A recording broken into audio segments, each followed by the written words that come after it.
भगवान श्रीकृष्ण अर्जुनाला सांगतायत, अरे दुर्भाव असणारा, वाईट भाव असणारा मनुष्य अविचाराने जगत असतो, तो अविवेकी अनम्र असतो अर्जुना, तो सदैव उद्धटपणे वागतो, त्याचे भाष्य कठोर असते आणि त्याची वाणी कडुलिंबापेक्षाही कडू असते अर्जुना.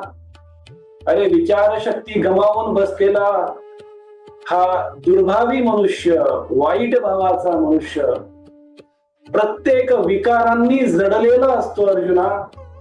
काम, क्रोध, मोह, लोभ, मद, मत्सर, द्वेष अशा सर्व प्रकारच्या विकारांनी तो जडलेला असतो, जखडलेला असतो.